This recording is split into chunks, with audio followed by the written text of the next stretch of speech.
حضرت عمر فاروق رضی اللہ تعالیٰ عنہ خادم سے کہنے لگے بوڑھی سے پوچھو. تو پوچھا اماں السلام علیکم. وعلیکم السلام. اماں کیا بات ہے؟ تو اماں کہنے لگی جاؤ دوڑو، تمہیں کیوں بتاؤں، دیہات کی سیدھی سادی بی بی، جاؤ بھاگ جاؤ. کہا نہیں اماں مہربانی کرو اندر تو آنے دو. بڑی منت کے بعد اماں مانی. عمر فاروق عام آدمی نہیں جس سے دنیا کامتی ہے. حضرت عمر اندر گئے. اماں کیوں پریشان ہو؟ تو اماں کہنے لگی تمہیں کیوں بتاؤں، میرا اپنا دکھ ہے. چل اماں بتا دے، تیری مہربانی. اماں کہنے لگی میں ایک بیوہ ہوں، بے اولاد ہوں، کوئی میرا سہارا نہیں. مجھے عمر فاروق سے بڑی شکایت ہے. میرے اوپر 25 دینار کا قرضہ چڑھ گیا ہے اور 3 دن ہو گئے میں نے روٹی نہیں کھائی، اور عمر نے میری خبر نہیں لی. حضرت عمر کو پتہ چل گیا اللہ وارث ہے، اس کا کوئی 2 4 10 ہزار ووٹ کوئی نہیں. ایک کو میکے سے 6 مربے نہیں لے کے آئی، ایک اکیلی تنے تنہا.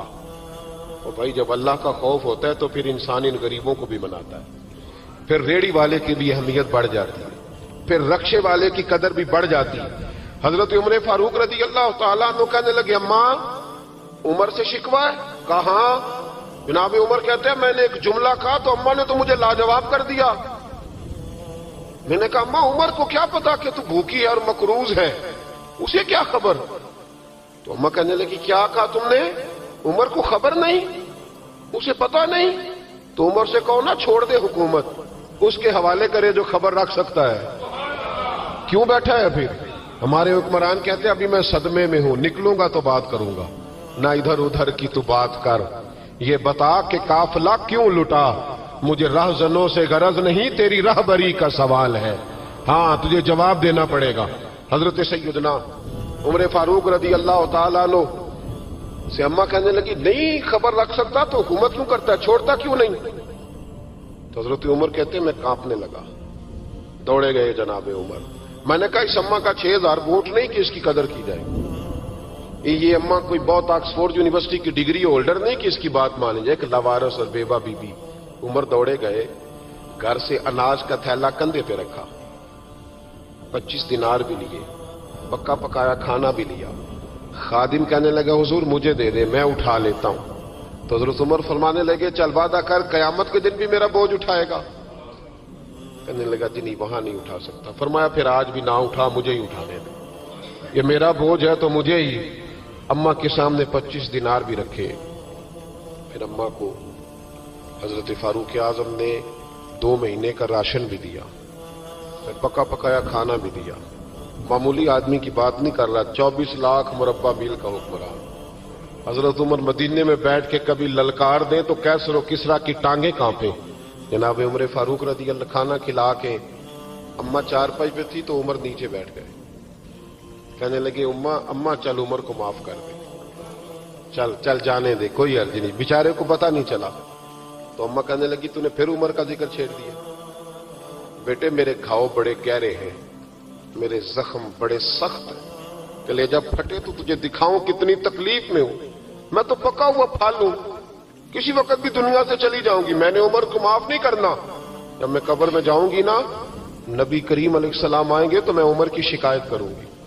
میں کہوں گی حضور اس سے پوچھئے یا رسول اللہ بیوہ اور بوڑھی کا خیال ہی نہیں کیا. تو آپ کے غلام کہتے ہیں میں نے عمر کو کبھی اتنا روتے نہیں دیکھا جتنا آج روئے. کہنے لگے اماں عمر کو میں جانتا ہوں وہ کمزور ہے، یہ شکایت نہ لگانا، وہ کمزور ہے، مقابلہ نہیں کر سکے گا، یہ شکایت نہ لگانا، چل معاف کر دے. تو اماں کہنے لگی اچھا تو مجھے کچھ اچھا لگتا ہے، جا تیری خاطر عمر کو معاف کیا، تو پیارا لگا ہے، جا معاف کیا، تیری خاطر معاف کیا، تیری خاطر عمر کو معاف کیا. حضرت عمر فاروق کہنے لگے مجھے لکھ کے دو. کون اتنے جتن کرتا ہے؟ کون؟ کسی سے کہنا جا اپنی اماں کو منا لے تو کہتے ہیں نہیں میری غلطی کوئی نہیں تو مناؤں کس بات پہ؟ ہمیں تو 20 دلیلیں آتی ہیں. جا ابا کے پیر پکڑ لے.